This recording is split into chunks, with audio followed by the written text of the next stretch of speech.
Hello my dear students, welcome back. Student, today we are going to discuss a new application of biotechnology, that is gene therapy. Okay, and it is the one of the most important topic of your chapter. Okay, so without wasting the time, let's begin with this intro.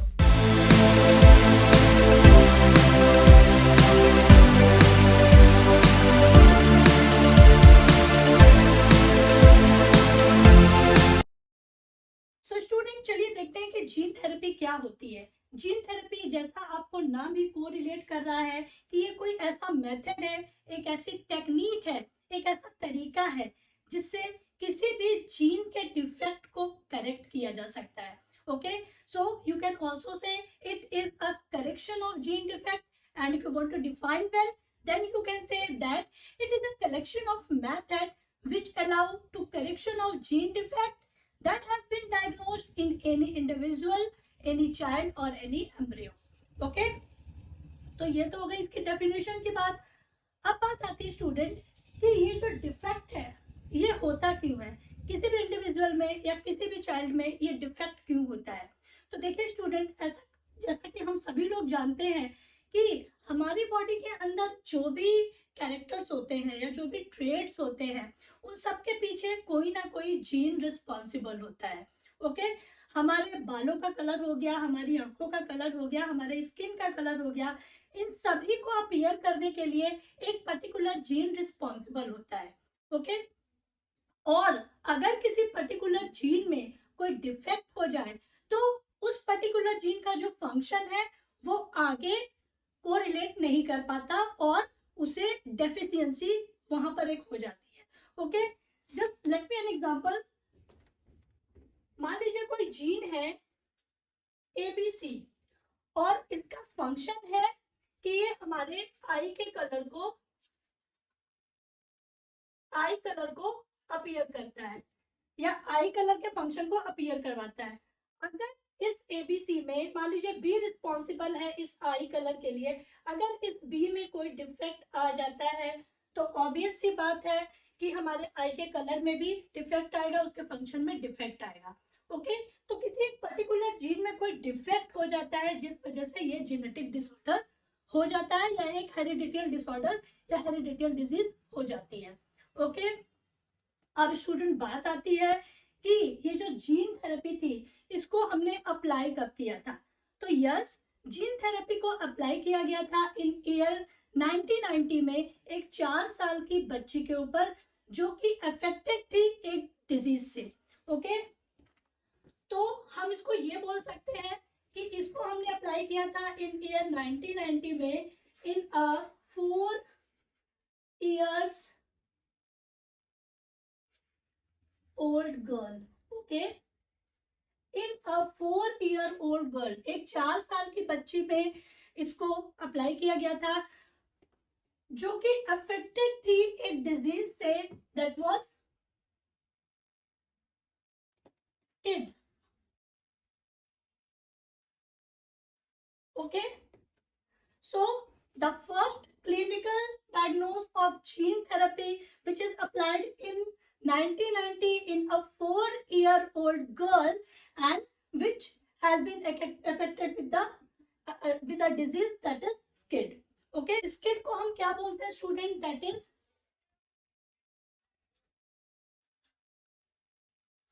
Severe combined immunodeficiency। Okay, SCID it is a severe combined immunodeficiency.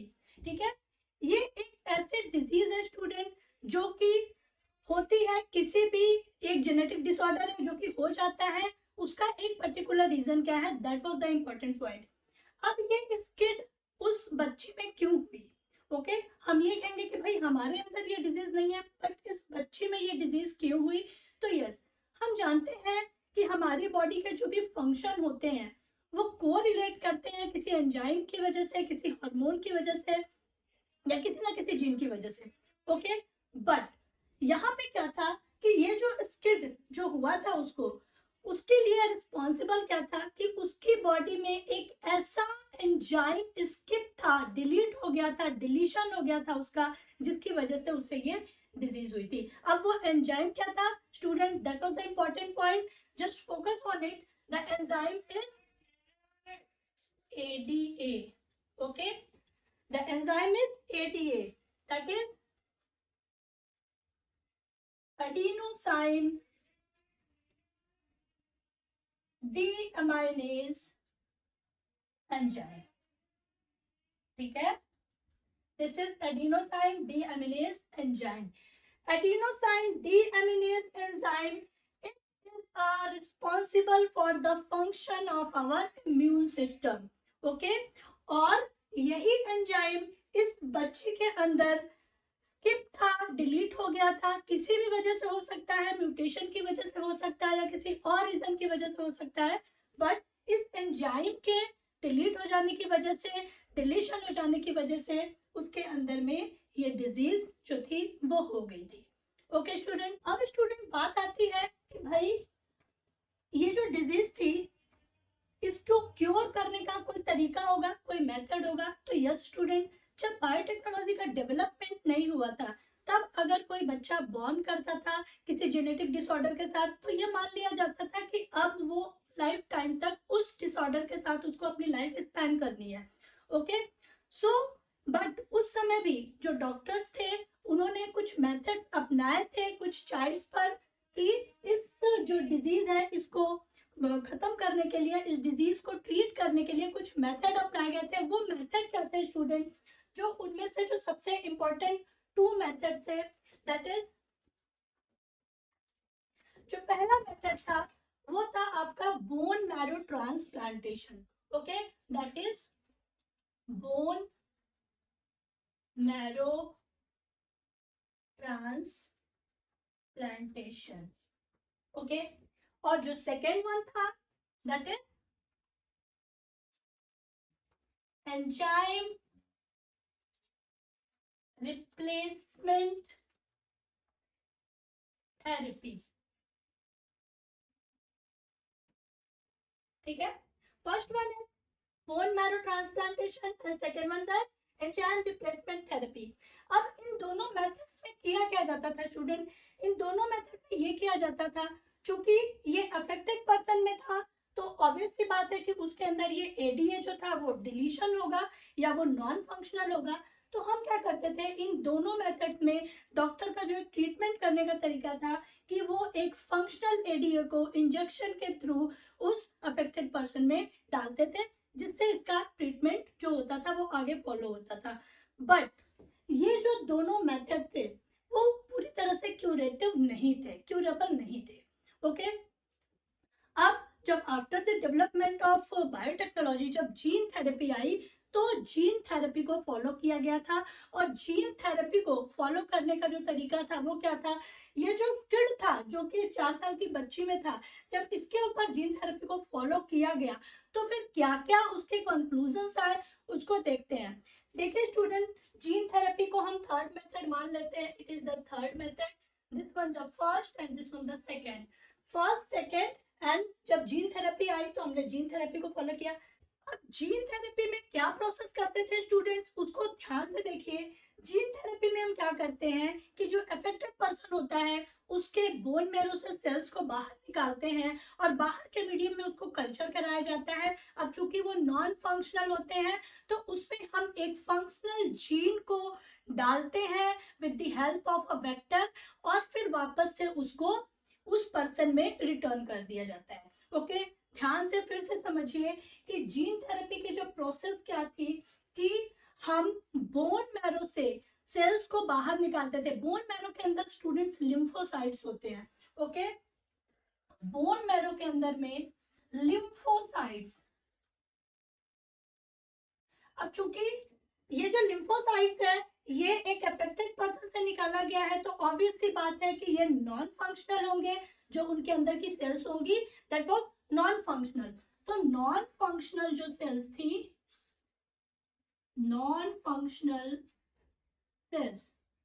अब lymphocytes क्या होते हैं students? Normal सी बात है कि lymphocytes blood cells होते हैं, blood vessels होते हैं, और ये जो ब्लड सेल्स थे जो हमने बोन मैरो के अंदर से निकाला था वो नॉन फंक्शनल थे। अब इसको बाहर निकाल के एक मीडियम में रखा गया, एक उसको बाहर में कल्चर कराया गया और उसमें एक फंक्शनल जीन को एडिट किया गया। अब उस फंक्शनल जीन को हम कैसे एडिट करेंगे? With the help of retrovirus. This is the important fact. ये आपके एग्जाम पॉइंट ऑफ व्यू से भी बहुत इंपॉर्टेंट है कि ये जो नॉन फंक्शनल सेल्स थे या नॉन फंक्शनल लिम्फोसाइट्स थे, इनके अंदर में एक फंक्शनल जीन को हमने डाला। With the help of retrovirus हमने इसमें एक फंक्शनल जीन को डाला, फंक्शनल जीन। और वो फंक्शनल जीन क्या हो सकता है? वो एक फंक्शनल जेनेटिक मटेरियल हो सकता है, कॉम्प्लीमेंट्री डीएनए हो सकता है। ओके, तो हम उसको cDNA भी बोल सकते हैं, दैट इज cDNA और कॉम्प्लीमेंट्री डीएनए। ठीक है, कॉम्प्लीमेंट्री डीएनए हो सकता है या एक फंक्शनल जीन हो सकता है जिसको हमने रेट्रोवायरस की हेल्प से, एक वेक्टर की हेल्प से इस नॉन फंक्शनल सेल के अंदर डाला बाहर के मीडियम में, और फिर इस पूरे प्रोसेस को हमने इंट्रोड्यूस कर दिया उस पर्सन के अंदर जिससे हमने बोन मैरो से जिसकी सेल्स को बाहर निकाला था। ओके, मीन्स हमने वापस उसी पर्सन के अंदर इसको रिटर्न कर दिया ताकि ये जो नॉन फंक्शनल सेल है इस रेट्रोवायरस की हेल्प से ये जो फंक्शनल जीन है ये इसके फंक्शन को टेक ओवर कर लेगा और प्रोसेस स्टार्ट हो जाएगी। तो ये हम करते हैं जीन थेरेपी में, बट ये भी प्रोसेस फुली क्यूरेटिव नहीं थी। अब क्यों नहीं थी? सो स्टूडेंट, आप इस चीज का ध्यान रखिए कि हमने लिम्फोसाइट्स को बाहर निकाला था। Lymphocytes are the blood cells, और ब्लड सेल कभी भी इमॉर्टल नहीं होती हैं। ओके, ब्लड सेल एक टाइम के बाद में चेंज होती रहती है, उनका लाइफ स्पैन खत्म होने के बाद में न्यू ब्लड सेल फॉर्म हो जाती हैं। तो ये जो WBC थी, ये जो लिम्फोसाइट्स था, ये भी इमॉर्टल नहीं थी, और ये प्रोसेस करने के बाद में जो पेशेंट था उसको एक पीरियोडिकली इन्फ्यूजन की जरूरत पड़ रही थी बार बार। Means patient require a periodic infusion with this genetically engineered lymphocyte. Okay, ये जो जेनेटिकली इंजीनियर्ड लिम्फोसाइट था जिसको हमने बाहर के मीडियम में कल्चर करा के रिटर्न किया था, वो बार बार देना पड़ रहा था उस पर्सन को। ओके, तो ये तो एक डिफिकल्ट प्रोसेस था कि किसी भी पर्सन को बार बार हम इस चीज को टेक ओवर कराएं। फिर वहां पे जो साइंटिस्ट थे, जो डॉक्टर्स थे, उन्होंने क्या कंक्लूजन निकाला कि भाई अब इसका क्या आगे हम कर सकते हैं, कैसे हम क्या करें कि ये फुल्ली क्यूरेबल हो जाए। सो डॉक्टर्स ने और जो साइंटिस्ट थे उन्होंने ये बोला कि अगर ये जो लिम्फोसाइट्स की सेल हैं इनको हम बाहर निकाल के इसमें एक फंक्शनल एडीए जीन को हम उसमें या फंक्शनल एडीए एंजाइम को उसमें इंट्रोड्यूस करा रहे हैं, अगर इस पूरे कल्चर को हम एक अर्ली एम्ब्रियोनिक स्टेज में इंट्रोड्यूस कराएं, then it can be fully curable. Okay, क्यों स्टूडेंट? मीन्स अगर हम इसको एक अर्ली एम्ब्रियोनिक स्टेज, अगर हम इसको एक अर्ली एम्ब्रियोनिक स्टेज में इंट्रोड्यूस कराते हैं, then it can be fully curable, because जो एम्ब्रियोनिक स्टेज की सेल्स होती हैं वो इमॉर्टल होती हैं, वो कभी भी बदलती नहीं है, हमेशा एक जैसी रहती हैं। दीज आर टोटिपोटेंट सेल, सो ये जो डिजीज होगी वो फुली क्यूरेबल हो सकती है। ओके, सो आपसे यहाँ पे ये क्वेश्चन भी पूछा जाता है कि जो हम ये कौन से स्टेज में ये जीन थेरेपी को पूरी तरह से क्योर किया जा सकता है, तो that was early embryonic stage. Early embryonic stage ये एक जो होती है इमॉर्टल स्टेज होती है।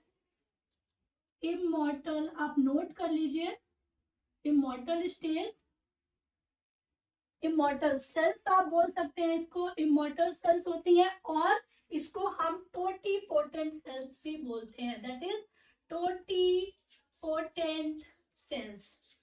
ठीक है, these are the totipotent cells. और इस स्टेज में अगर हम उस जेनेटिकल इंजीनियर्ड लिम्फोसाइट्स को इसमें इंट्रोड्यूस कराएंगे या एक फंक्शनल एडीए को इसमें इंट्रोड्यूस कराते हैं तो ये फुली क्योरेबल हो सकता है। ओके, सो स्टूडेंट, ये था जीन थेरेपी। आई होप कि आपको ये वीडियो अच्छी लगी होगी, समझ में आया होगा। और एक बार आप एनसीईआरटी को जरूर पढ़िएगा। वीडियो को देखने के बाद में अगर आप एक बार एनसीईआरटी पढ़ते हैं तो आपके डाउट बहुत ही प्रॉपरली क्लियर होंगे। ओके, और फिर भी अगर आपको कोई डाउट है, कोई प्रॉब्लम होती है तो आप मुझे कमेंट सेक्शन में जाके कमेंट कर सकते हैं, मैं आपके कमेंट का जरूर आंसर दूंगी। ओके, सो आज के लिए बस इतना ही। तब तक आप सब अपना ध्यान रखिए, पढ़ते रहिए, और वीडियो अच्छी लगी हो तो शेयर करिए। थैंक यू एंड जय हिंद।